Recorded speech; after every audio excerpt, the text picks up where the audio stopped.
ہم نے یہ سمجھا تھا کہ کسی اسم کو جملے میں استعمال کرنے کے لیے 4 پہلوؤں سے اس کا جائزہ لینا ہوتا ہے اور اس کو قواعد کے مطابق بنانا ہوتا ہے۔ پہلا پہلو حالت، وہ ہم نے کل سمجھ لیا۔ اب آج ہمیں دوسرا پہلو سمجھنا ہے، جنس۔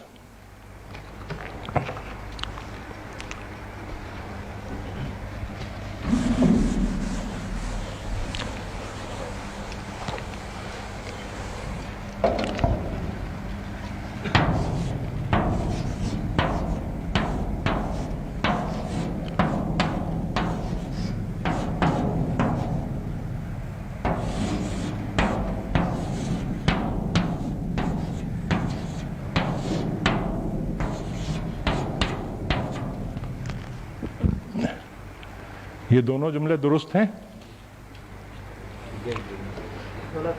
کیا غلطی؟ جنس کی غلطی ہے۔ اردو میں ہم کہتے ہیں دیوار گر گئی، سورج ڈوب گیا، لیکن عربی کا اگر لٹرل ٹرانسلیشن کیا جائے تو یہ دونوں ٹرانسلیشن صحیح ہیں، اس لیے کہ عربی میں جدارن، دیوار، مذکر استعمال ہوتی ہے، لفظ وہ اردو کے حساب سے کہہ رہا ہوں، جدارن کا لفظ مذکر استعمال ہوتا ہے عربی میں، تو اس کے ساتھ جو فعل کا صیغہ آئے گا وہ مذکر کا آئے گا، تو ہم ٹرانسلیشن کریں گے دیوار گر گیا تو اس حساب سے یہ صحیح مانا جائے گا۔ شمسن، سورج، عربی میں مؤنث استعمال ہوتا ہے، اس کے ساتھ جو صیغہ آئے گا فعل کا، ڈوبنے کا، وہ مؤنث کا صیغہ ہوگا، تو ڈوب گئی ترجمہ صحیح ہے۔ ایسا کیوں ہے کہ ہم دیوار کو مؤنث کہتے ہیں وہ مذکر کہتے ہیں، ہم سورج کو مذکر کہتے ہیں وہ مؤنث کہتے ہیں؟ اس کی وجہ یہ ہے کہ یہ دونوں، چاہے دیوار ہو یا سورج ہو،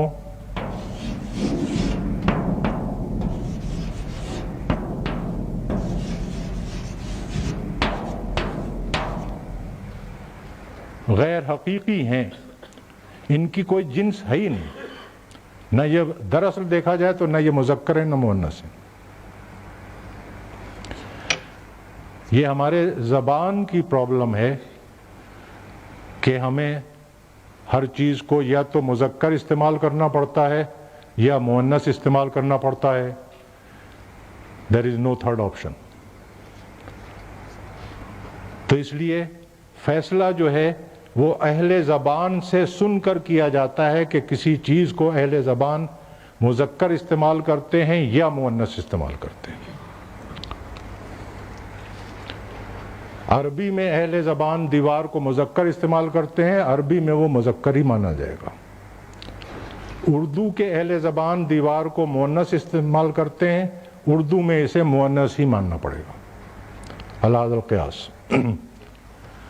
اگر سلسلہ یہ ہوتا کہ تمام الفاظ اہل زبان سے سن کر یاد کیے جائیں کہ کون سا مذکر ہے اور کون سا مؤنث ہے، تو پرابلم خاصی گمبھیر ہو جاتی۔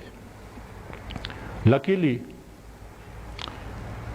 ہماری پرابلم اتنی گمبھیر ہے نہیں۔ پہلی سہولت جو ہے وہ تو ہے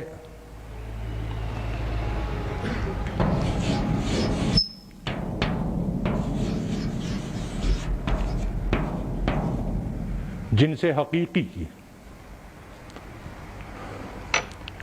اس دنیا میں کچھ چیزیں تو ہیں نا جن کے جوڑے ہیں نر اور مادہ کے، وہ حقیقی جنس ہیں۔ اس کے لیے سننے کی ضرورت نہیں ہے، یہ پتہ کرنے کی ضرورت نہیں ہے کہ اہل زبان اس کو کس طرح استعمال کرتے ہیں۔ اس لفظ کے معنی ہمارے سامنے آئیں گے اور ہم پہچان جائیں گے کہ یہ مذکر ہے اور یہ مؤنث ہے۔ امن عربی کا لفظ ہے، فرض کیجئے کہ مجھے اس کے معنی نہیں معلوم، لیکن جیسے ہی کوئی مجھے بتائے گا کہ امن کے معنی ہیں ماں، اور ابن کے معنی بتایا کہ ابن کے معنی ہے باپ، تو اب مجھے یہ فکر نہیں ہے کہ اہل زبان اس کو کس طرح استعمال کرتے ہیں۔ ظاہر ہے کہ امن جو ہے